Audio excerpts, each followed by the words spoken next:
대한민국 건국 60년, 그동안 9명의 대통령이 탄생했다. 국가 원수이자 국군 통수권자, 행정부의 수반인 대통령. 그러나 취임 초기 높은 기대와 의욕에도 불구하고 퇴임은 언제나 초라했다. 국민의 저항으로 하야하거나 측근에 의한 암살, 퇴임 후 구속 등 비운의 대통령도 많았다. 국민에게 존경받는 대통령, 성공의 리더십은 무엇인가?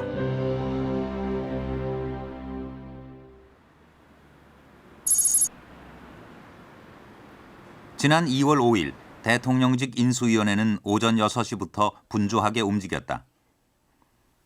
대선 직후 꾸려진 인수위원회 활동을 총정리하는 마지막 보고가 있는 날이었다.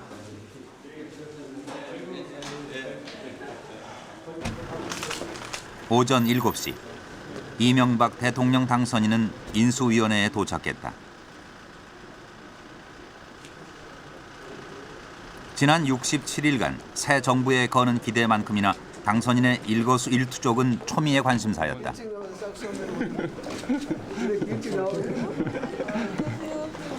이명박 당선인이 추구하는 새 정부는 실용정부. 시간 제작상 악수는 좀 생략하겠습니다. 작지만 일 잘하는 정부를 만들겠다는 것이 목표다. 제가 며칠 전 재래시장을 한번 둘러봤습니다. 선거 때 다닐 때는 뭐 정신없이 표를 얻으려고 다녔기 때문에 그냥 그때와 지금은 좀 다른 심정에서 그 재래시장을 볼 수가 있었습니다. 그래서 서민 생활에 대한 어렵지만은 무엇보다 서민 생활을 어떻게 하면 좀 도움이 될 수 있겠는가 하는 그런 문제를 또 검토해 주시고, 새로운 국정 철학을 제시하고 정책을 만들어내는 인수위 총지휘자 이명박 당선인. 모든 활동을 일일이 챙기고 과제를 부여했다. 좀 쉬고 하십시오. 그냥 쉬고 해야지.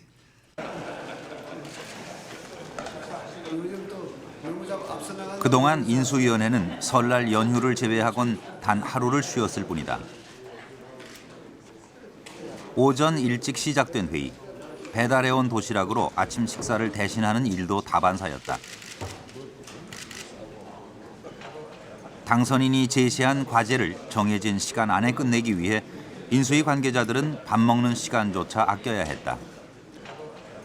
일단 당선인한테 보고를 들어가거나 하면은 끊임없는 질문에 시달려야 되고, 그다음에 이제 같이 토론하고, 그러다 보면 한 20분 30분 예정되어서 들어갔다가 보통 1시간 2시간.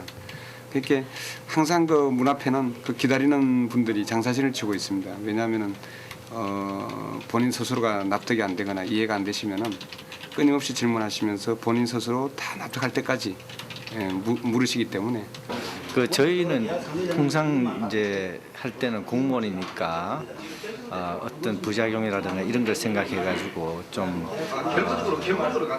스타트업이 늦은 그런 감이 있는데, CEO 출신이라서 그러신지 바로 수요자인 국민이나 기업 입장에서 바로 문제 해결을 하라는 식으로 이렇게 주문을 많이 하셔가지고 앞으로 행정할 때도 그런 걸 많이 참고해야 되겠다는 걸 느꼈습니다.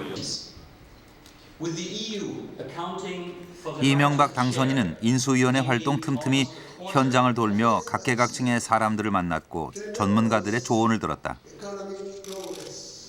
이 과정에서 그는 대한민국과 자신의 성공 신화를 자주 언급했다. 그가 특히 강조한 것은 무엇이든 하면 된다는 신념이었다. 저는 해봐라 안 된다는 걸 늘 거역하면서 살아왔습니다. 해봐라 된다. 저는 이런 생각을 가지고 살아왔습니다. 우리 국민 모두가 힘들다, 안 된다, 온 세계가 이렇게 어려운데 우리하고 하겠느냐, 계속해서 목표를 하향 조정만 하고 있으면은 우리는 절대 뜻을 이룰 수가 없을 겁니다. 저는 우리 국민 모두가 긍정적인 사고와 적극적인 사고를 가지고 나간다면은 저는 가능하다고 이렇게 생각하고 있습니다.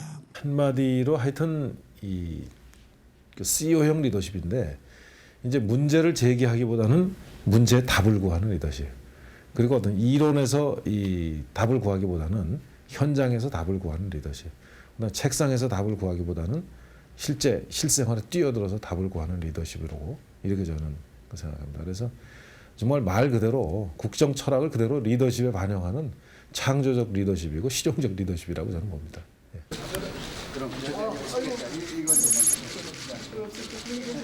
이명박 당선인의 행보에는 그가 구상하는 새 정부의 국정 운영에 대한 의지가 담겨 있다. 그는 당선 후 첫 번째 외부 공식 일정으로 전경련을 선택했다. 역대 대통령 중 누구도 하지 않았던 그간의 관례를 깬 특별한 행보였다. 친기업 정책을 통해 경제를 살리겠다는 것이다. 많은 분들이 저를 보고 친대기업적이다 이렇게 이야기를 합니다. 뭐 그것이 그 말이 두려워서 제가 무슨 특별한 것은 없습니다만 저는 친기업적이라는 것은 분명히 제가 말씀을 드릴 수가 있습니다. 기업이 잘 돼야 저는 국가가 잘 된다는 그런 원칙에서 한치의 무슨 다른 생각도 없습니다. 그런 점에서 제 새로운 정부가 말씀드린 대로 정말 비즈니스 플랜들이 한 그런 정부를 만들어 나간다는 것도 말씀드리고 반면 예정됐던 민주노총 방문은 지도부가 경찰 조사에 불응했다는 이유로 전격 취소됐고 대신 그는 한 자동차 회사를 찾았다. 5년간 파업을 하지 않고 노사가 화합을 통해 기업 살리기에 주력하고 있다는 회사였다. 그때 내가 신문에 보니까 뭐 회사 해고된 사람 복직하라고 막 싸우고 이렇게 하는데 회사가 잘 안 되면 고용을 할 수가 없잖아요. 놀고 월급 줄 수 있어요? 근데 그걸 극복하고 그걸 극복하고 회사가 잘 되니까 이제는 이 사람들 다 고용하고 또 더 고용하고 그래 됐잖아요. 그죠? 그러니까 회사가 잘 된다는 게 굉장히 중요하다. 회사가 잘 된다. 그러니까 지금 한 5년째 파업 안 하고 있죠. 네, 그렇습니다. 그러니까 앞으로도 파업 안 했으면 좋겠습니다.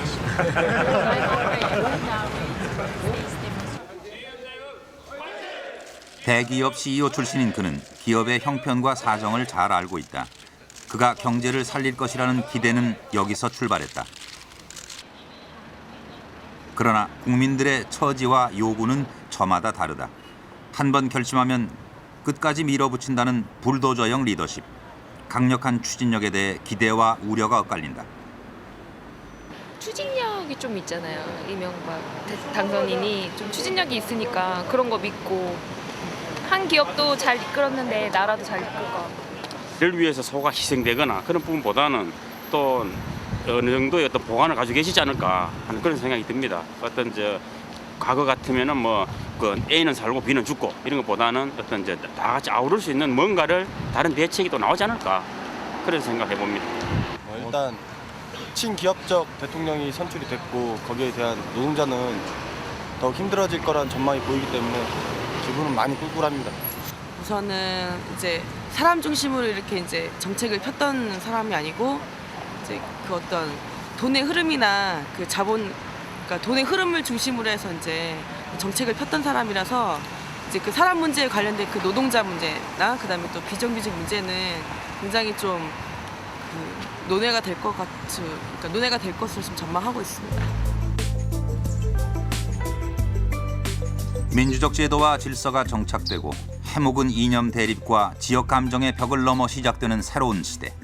성장과 복지가 어우러진 선진화된 민주국가의 열쇠가 대통령 리더십에 달려있다. 절차적 민주주의와 관련돼 있는 문제가 일정한 정도 해결이 된 거고 이제 사람들이 궁금한 것은 새로이 당선된 대통령을 어떻게 하면 제도적으로 견제하고 그 사람이 어떤 무소불위의 힘을 발휘할까 봐 걱정하는 그런 상황이 아니라 어떻게 하면 그 당선된 지도자가 자기가 갖고 있는 리더십이라든지 역량을 최대한 발휘해서 새로운 정치적, 경제적 환경을 만들어낼 수 있을 것이냐에 처음으로 관심을 갖기 시작을 한 거죠. 잘 사는 국민, 따뜻한 사회, 강한 나라를 건설하겠다는 이명박 당선인. 건국 60년, 대한민국 대통령이 성공하기 위한 리더십의 조건은 무엇인가? 헌법 제53조에 의해서 대통령을 선거한다고 선포하였습니다. 드디어 개표가 시작되었습니다. 1948년 7월 20일 초대 대통령 선거가 국회에서 간접 선거로 진행됐다.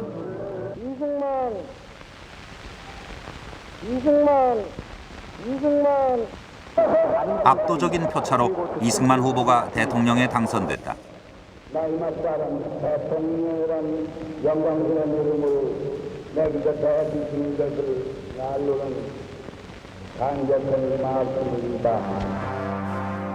그해 8월 15일 이승만 대통령의 취임과 함께 대한민국은 민주공화국의 첫 발을 내딛었다.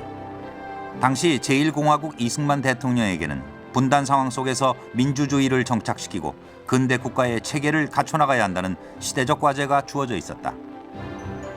큼직한 세모다에 세란 도세를 메고 이제부터 엄마 곁을 떠나 선생님의 말씀 1949년 법 제정을 통해 이듬해 도입된 6년간의 의무 교육 제도. 최근 입법위원회에서 통과된 토지 개혁안에 의해서 논란 끝에 유상 몰수, 유상 분배 방식으로 단행된 농지 개혁, 사회 전반에 만연해 있던 봉건적 계급 차별을 없애고 사회 경제적 제도를 정비함으로써 대한민국은 서서히 민주국가의 기틀을 마련해 나갔다. 토지 개혁을 했기 때문에 북한에서 신병을 했을 때도 모든 농민들이 일시에 북한을 지지하지 않고 상당히 남한 정부에 대해서 우호적인 농민들이 많았었다. 결국 우리가 6.25를 극복할 수 있었던 중요한 그 버팀목 중에 하나가 바로 토지 개혁이 사전에 이루어졌기 때문에 가능했다라는 것이고, 또한 당시는 문맹률이 거의 뭐 최악의 상태에서 전문대를 나왔던 이상의 프로스테이지가 1% 미만이었을 정도로 최악의 상황에서 처음으로 초등학교에 또 의무 교육 제도를 하면서 60년대 물러날 지금에는 벌써 한 뭐 60, 70% 가까이가 이 문맹률을 깨쳤을 정도로 상당히 그 빠른 속도로 교육화가 이루어질 수 있었죠. 82의 생일을 맞아서 아주 대대적인. 그러나 이승만 대통령의 리더십은 12년이란 재임 기간을 통해 그 한계를 드러내고 있었다. 이승만의 제왕적 리더십이 민주공화국의 이념과 충돌하기 시작한 것이다. 대통령 각하께서는 영시 강석소위로부터 헌수를 받으셨으며 이날 온 결의들은 나라의 아버지이신 이 대통령 각하께서 만수무강하실 것을 한결같이 기원했습니다. 세종대왕의 형인 양녕대군의 16대 손으로 스스로 왕족임을 자랑스러워했던 이승만은 한국전쟁이 끝난 직후에도 매년 성대한 생일잔치를 벌였다. 대통령은 행정부와 입법부, 사법부 위에 군림하는 제왕이었다. 삼권 분립은 교과서에만 존재하는 이론이었다. 항상 이승만 대통령 의식적으로는 민주적이었지만은 실제 행동과 가슴으로는 상당히 유교적인 보수의가 많이 나타났었죠. 그리고 이제 오늘날 그 경호실장에 해당되는 그 곽영주 경무대장이 있었습니다. 그 곽영주 경무대장은 이승만 대통령한테 얘기를 할 때에 항상 또 황송하옵니다. 통촉하시옵소서. 조선시대 용어를 썼거든요.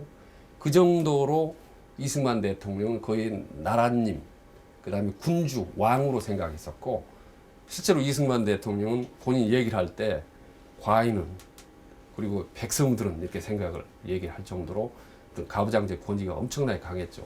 우리나라 대한나라 독립을 위해 여진 평생 한결같이 몸 바쳐오신 고마우신 이 대통령, 우리 대통령. 이승만 대통령은 공개적인 장소에서 자신의 능력은 탁월하다고 스스로 평가하는가 하면 이 나라를 구할 대통령은 자신뿐이라는 말을 종종 언급하기도 했다.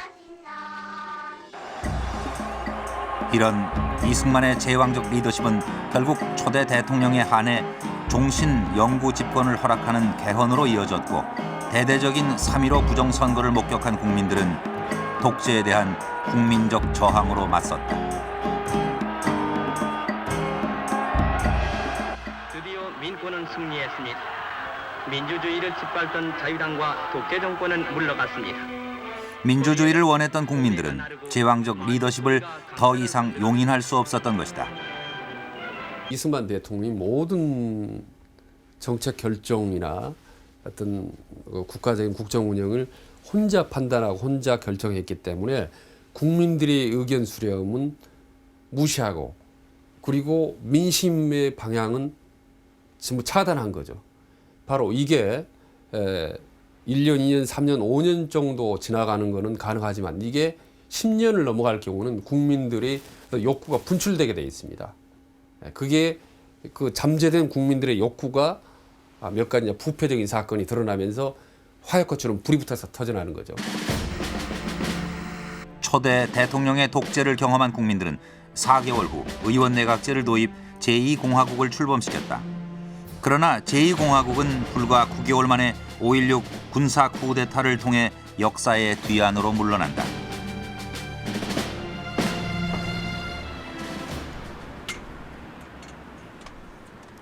군사 쿠데타를 통해 집권한 박정희 대통령은 무려 18년, 역대 대통령 중 가장 오랜 재임 기간을 기록한 대통령이다.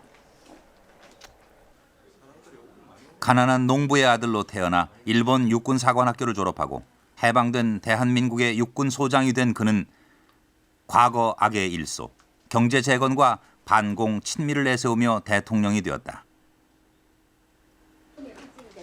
그가 암살이라는 비극적 죽음을 맞이한 지 30여 년. 구미 생가에는 관광객들의 발길이 끊이지 않고 있다. 이들은 빈곤의 악순환을 끊고 압축적 경제 성장을 가능케 한 주역으로 박정희 대통령을 기억한다.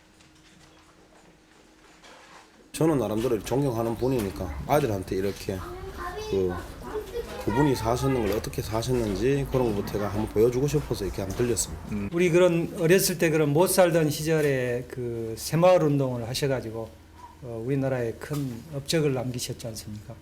그런 부분들이 상당히 이제 기억에 많이 남습니다. 지난해 11월 대통령 선거운동 초반 이명박 후보가 이곳을 찾았다. 선거철이 되면 생가는 박정희 향수에 기대는 정치인들의 발길이 부쩍 잦아지는 곳이다.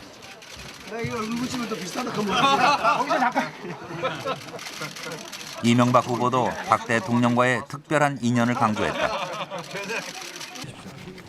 전 박정희 전 대통령과 저는 특별한 인연이죠. 학생운동을 할 때는 제가 박정희 전 대통령에 의해서 제가 구속이 되어서 교도소 생활을 했지만은 그 후에 대학을 졸업하고 경제계에 들어가서는 정말 일을 많이 했죠. 경부고속도로에서부터 원자력 발전소, 부산 항만 전 국가를 근대화시키는 과정에 제가 열심히 일을 해서 그때부터 이제 긍정적인 평가를 제가 하게 된 것이죠.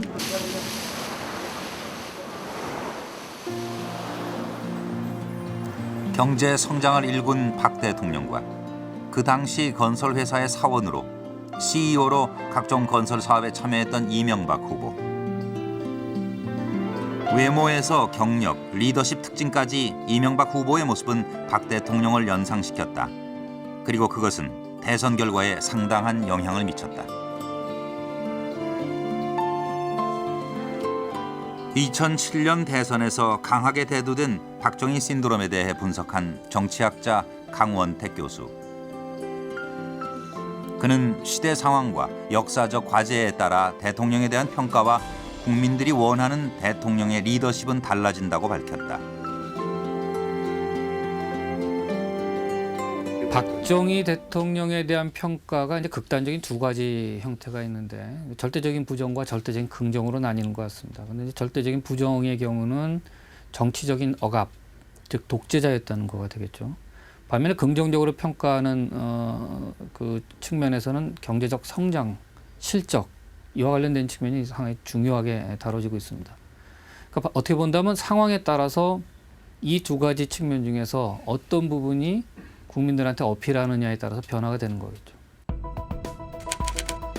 90년대 후반 외환 위기 이후 실시된 각종 여론조사에서 박정희 대통령은 훌륭한 정치 지도자, 역대 대통령 중 가장 성공한 대통령이라는 평가를 받았다.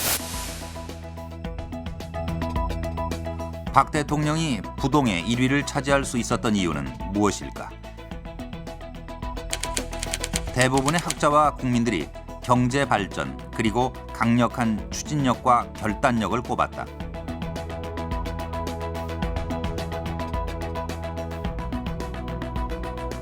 그러니까 민주화 직후에 예를 들면 우리가 87년이나 88년에 여론조사를 했다면 그때 박정희 신도는 그렇게 크지 않았으리라고 생각합니다. 그때 많은 사람들이 중요했던 건 역시 민주화를 어떻게 우리가 이루느냐 하는 게 가장 중요한 쟁점이 되겠죠. 근데 그 10년이 지나서 97년에 외환위기를 경험을 하면서 사람들이 이제 경제적으로 대단히 어려운 정말 위기 상황을 이제 맞이하게 된 겁니다. 그러면서 박정희가 떠올라지게 된 거죠. 그때 적어도 이런 상황은 아니었어라고 과거에 대해서 이제 아름다운 과거 시절이 되어버린 거죠. 강력한 추진력으로 경제 성장을 이끈 박정희 리더십의 결정판이 바로 경부 고속도로 건설 사업이다. 세계 건설 역사상 가장 짧은 기간인 2년 5개월 만에 완공된 고속도로. 지금도 이 건설 사업은 단군 이래 최대 역사라 불리고 있다. 청와대에서는 박정희 대통령이 주재한 가운데 고속도로를 건설하기 위한 추진위원회가 열렸습니다. 이 고속도로 건설 사업을 기획하고 제안한 이가 박정희 대통령이었다.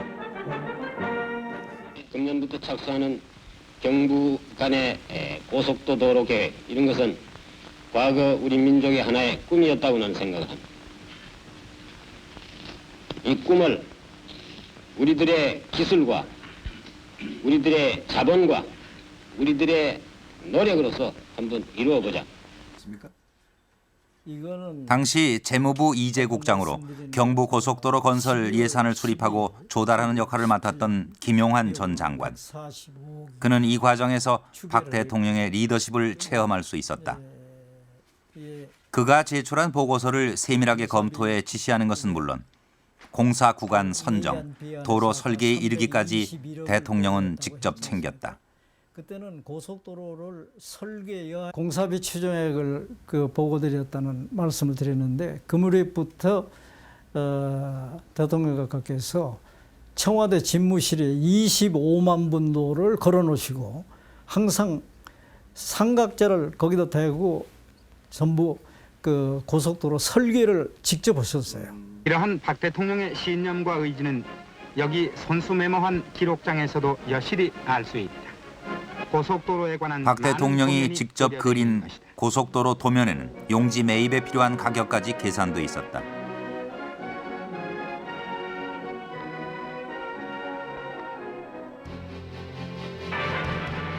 그는 수시로 현장 답사에 나서기도 했다. 주원 건설부 장관을 대동 헬리콥터를 타고 경부 고속도로의 노선 확정 지역을 시찰했습니다.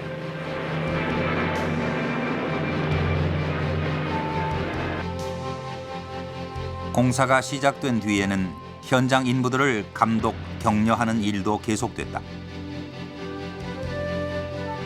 박정희 대통령은 실질적인 경부 고속도로 건설의 총감독이었다. 현장에 나가서 애로를 타게 해주고 그리고 거기에 관련되어 있는 국가 공무원들이나 민간 기업인들을 격려하고 독려를 해서 반드시 실천에 옮겨낸다. 계획도 중요하지만 그것을 실천을 얼마나 완벽하게 하느냐 하는 데에 대한 강력한 집념을 가졌던 그런 리더였습니다. 1970년 7월 7일 총 연장 428km의 경부간 고속도로가 완공됐다. 대통령이 앞장서고 정부가 총력을 기울여 추진한 결과였다. 하면 된다는 박정희의 리더십은 국민들에게 카리스마적 권위를 얻게 된다.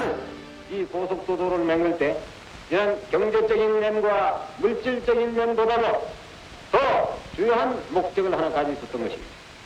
그것은 뭐냐 하면 우리 국민들이 과연 얼마만한 민족적인 저력을 가지고 있는가, 우리 민족의 능력을 이 고속도로를 통해서 한번 테스트를 해보자 하는 것이 중요한 목적이었습니다. 경제 성장이란 목적 달성을 위해 대통령의 계획, 대통령의 결단에는 점차 거역할 수 없는 무소불위의 힘이 부여됐다. 그리고 경제는 압축적으로 성장했다. 60년대 초 60달러에 불과하던 1인당 국민소득은 1970년대 말이 되면 1,100달러를 넘어선다. 눈부신 저 국간설 태양도 봤다. 나가자 우리들도 습절전선에. 박 대통령께서는 그때 당시 소위 말하자면은 우리나라 국민 경제가 테이크오프 할 때 도약 단계에 들어서서의 리더십으로서는 최선의 리더십이었다. 다만 지금의 시대 상황에 기초해서 회고를 해보면은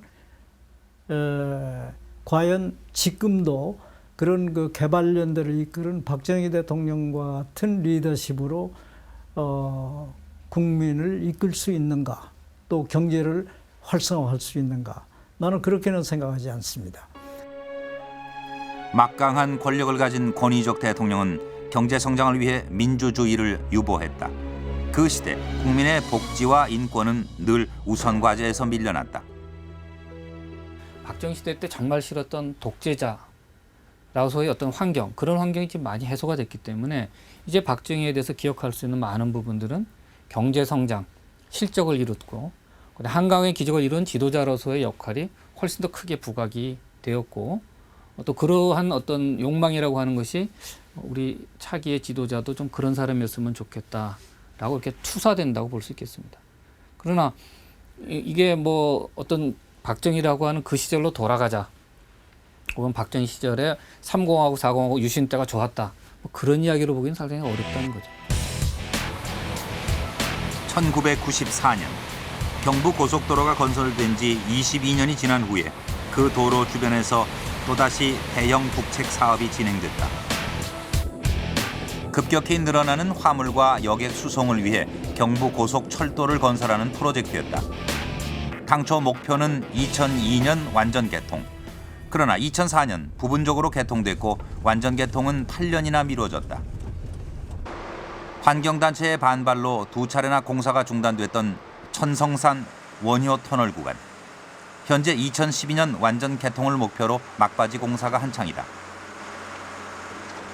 이 공정은 현재 전체 공정 중에서 약 79%가 지금 완료된 상태입니다. 그다음에 그 콘크리트 치기 공사는 현재 3,800m 정도 완성이 돼 있습니다. 천성산 구간의 공사가 늦어진 것은 공사 현장에서 1km 남짓 떨어져 있는 무제치 늪이 터널 공사로 인해 훼손될 것이라는 환경단체의 반발 때문이었다. 지역 주민과 환경단체는 공사의 중단을 요구했고 습지 보존을 위해 노선 변경과 공동조사를 주장하며 공사 금지 가처분 신청을 제출했다.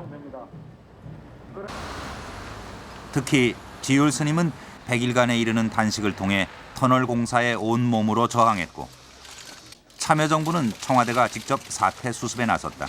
하지만 단식으로 인해 공사는 다시 3개월간 중단된다. 그 천성산 문제는 그 민주적 절차의 문제입니다. 무슨 말씀이냐면은 단순히 그 지율 스님이 그런 단식 투쟁을 하고 했다는 그런 자체가 아니라 그 과정이 법적 과정이 또 쟁송이 돼 있는 과정들이 쭉 있었습니다. 그리고 그 과정에서 또 과학적 검증을 위한 과정들이 또 있었습니다. 그렇기 때문에 단순히 환경론자들이 뭐라고 했기 때문에 또는 뭐 한쪽에서는 또 야 그거 하나 밀어붙이지 못하고 하느냐 이런 똑같은 상황이 그 천성산뿐만 아니라 저희 의정부가는 또 거기 하나 최근에 개통된 거기도 많이 있었습니다. 환경단체의 반대로 공사가 중단되자 일부 언론들은 개통 지연으로 2조 원이 넘는 손실이 발생한다며 정부를 압박했다. 환경과 생명 가치의 존중이란 새로운 시대적 요구. 대형 국책 사업을 주도하는 정부는 권위주의 시대와는 다른 방식의 리더십을 요구받게 된 것이다. 그런 것을 하찮게 여기고 그런 부분을 밀어붙여서 해내야 된다 하는 그런 인식의 세계는 이제 적어도 대한민국은 그 수준을 넘어선 겁니다. 그게 설령 시간이 얼마만 걸리더라도 또 그 어떤 그 뭐 코스트가 지불이 되더라도 거쳐야 될 과제는 단계는 다 거쳐가야 됩니다. 그게 없이 그러면 뭐 옛날 그 자원동원 동원 시대처럼 뭐 물리력을 위해서 강제력을 통해서 그런 시대는 아니지 않습니까? 민주화 시대 대통령에게는 어떤 리더십이 필요할까? 한국의 대통령학을 처음 도입한 함성득 교수. 그는 시대 상황의 변화에 따라 개발연대 시절의 권위적 리더십은 더 이상 유효하지 않다고 말한다. 앞으로 리더십이 성공하기 위해서는요, 중요한 리더십이 뭔가 하면 어떻게 하면 이 대통령이 자칫 힘에 의한 정치를 아니고 협력에 의한 정치, 타협에 의한 정치를 이룩하느냐입니다. 이걸 이룩하기 위해서는 리더십의 핵심 요소가 우선 가장 중요한 것이 대통령의 역할이 명령자가 아니라 사회 재반의 이익을 조정할 수 있는 조정자로 바뀌어야 되고, 이 조정자로서 핵심적 리더십은 결국은 타협과 협상에 의한 설득력입니다. 이 설득력을 제고시킬 때 그 대통령은 상당히 성공할 수 있는 가능성이 높아진다고 생각합니다. 박정희 대통령의 성공은 일체의 반대를 용납하지 않는 일사불란한 통치 체계가 있었기에 가능했다. 집권 초기 그의 국정